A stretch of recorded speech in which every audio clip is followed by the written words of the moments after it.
Now, let's talk about the Favor of Philly matter.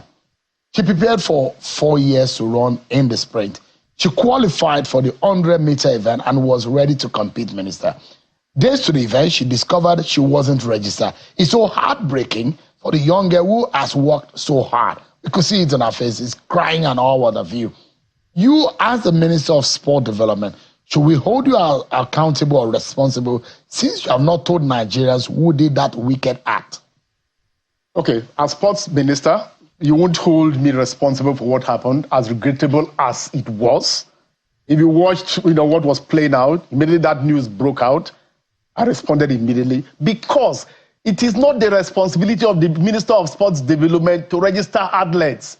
It's between the federation in that particular sport and NOC. But you are the administrator. In fact, at the Olympics, the sports minister almost has no recognition whatsoever.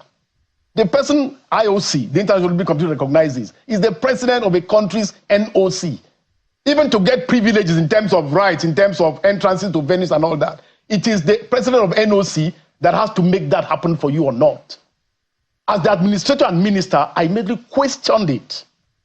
I questioned AFN, I questioned NOC, and I said whatever they needed to do to make sure her name was restored for that race, it should be done.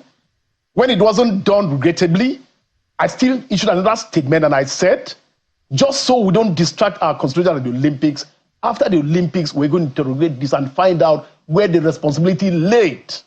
That is what I should do. So we've not found out right now. I mean, we just returned from the Olympics. Why not? We're going to find out. Yes. Yeah. We're going to find out. That was despicable. We're going to find out. And that's heart-wrenching. For someone who is prepared for 4 years, only to find out a fault or not of ours, she was not able to participate in the event that she's been preparing for. This is we pray she has opportunity in future to participate. What if she is not able to participate again in the Olympics? What happens? But the question is that there are those who will say, Minister, cut the chaser and you were the president of Nigeria, represent carrying the flag, carry as the administrator.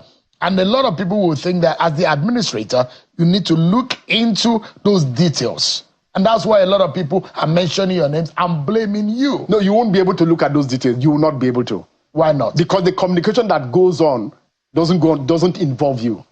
It involves those federations. You were left out. It involves those federations. That is the way the system is structured. The bureaucracy and that politics, don't you think that it needs to be broken? It's not about the bureaucracy. It's about the fact that you don't even have recognition at the Olympics. At the International Olympic Committee. But the money is coming through your office to all of these. Yes, you should have. Yes, you get it funded, but you don't have a say.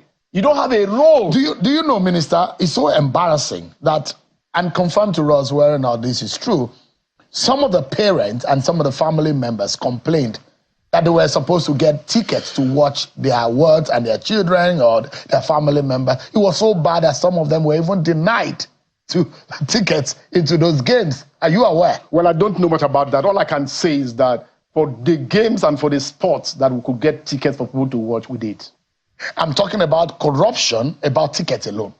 Corruption of how officials of the organization from the Nigerian end were even racketeering on tickets that were supposed to belong to family members, parents. Family members of some of the athletes were complaining. Those who traveled down. Sure, my attention hasn't been called to this, but if it's this kind of serious matter, I'm available and I'm ready to get all the reports about all of this, and I'm willing. So you're promising Nigerians that the case of Favor of Philly, you're going to get to every matter that has been a problem in this Olympics. The Minister of Sports Development under my watch will thoroughly look at, will not ignore. We're going to deal with it head on. As the ministry apologize officially to Favor. The minister apologizing to Favor. As Minister of Sports Development in Paris, I was regularly in touch with Favor at every step of the way. At every step of the way. And that's the kind of approach I've adopted since becoming Minister of Sports Development. A lot of things went wrong, Minister. I relate with the athletes directly. Take, for example, cameras caught one of our athletes crying. What happens to the handlers? Why was the athlete crying? No, we should be asking. We were not there on the ground. We were watching on TV. Who was the athlete that was crying? You didn't see it, Minister? Yes, Favor, yeah. And I questioned it. And the president of the NOC told me, at that corridor where she was crying, where after every event, the athletes have to pass through. The only people that can be there are accredited journalists and I questioned the president of NOC. A certain number of journalists were accredited. What happened? And he sent me a photo that indicated the fact a Nigerian journalist was on hand when she was doing so. It was so embarrassing to see her. A lot of the things, for example, that have become as bad as they have, it's not because there haven't been explanations that have been made. It's about the fact that, well, in spite of those explanations, I mean, people still run with them and all that. I mean, those explanations are not tenable. I mean, they make I've just explained something to you now. They make Nigeria look bad. Nobody had control over favor crying or not. All I'm telling you is that at that point that happened, the president of NOC defended the fact that there was a Nigerian journalist at that point as well, consoling her. And that's the most... Minister, can you clarify the borrowed bicycle matter?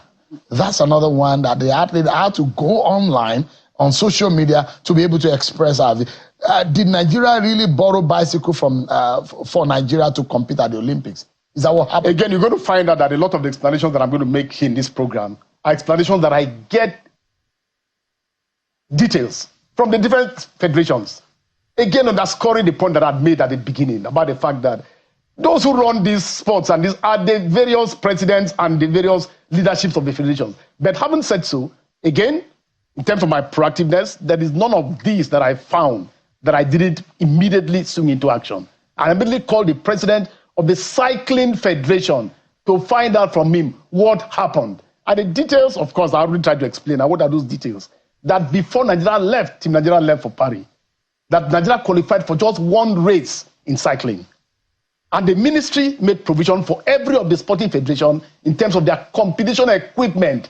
In this case, for cycling, it's going to be what? The cycling that is going to be required for that competition.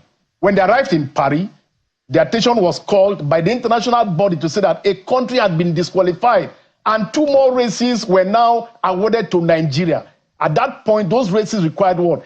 A particular equipment to compete.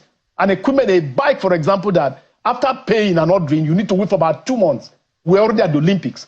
What the federation did was to liaise with Ese's school in Spain and in partnership with a German company to be able to get the bike that she used to compete. That's exactly what happened. It was not a failure in terms of the inability of the ministry to provide the equipment. It was done for the race and the only race that cycling qualified for until this came up while the team was already in Paris. Fait accompli. It looks like it. Looks like what? Like a fait accompli. I made some explanations to you, saying. No, I'm saying that what you have explained looked like there was nothing you could do at that moment because she was already at that event. So the most you could do to get her to compete was to get into the kinds of partnerships. So a German athlete, a German, has Spanish school, a German company in liaison with this federation, the in charge of cycling, had to do all that to be able to get her. When I called the president himself was embarrassed that Ese had gone public with what she posted. But if you look at what she posted, 2 things. First, there was a misunderstanding of her post. Secondly, she didn't also state the proper context in which that took place.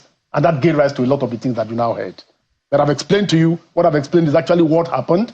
Already at the Olympics, 2 more races were awarded that required some particular approved bikes for which the country couldn't have. Even if we paid money that day, we wait till after the Olympics to get the bike. And what happened was to now liaise with her school in Spain, because this is a girl that the federation even took permission to allow her to continue her training in Spain. So she wasn't even part of the German, camp that we had actually established. So all of this came in handy at the point that this came up.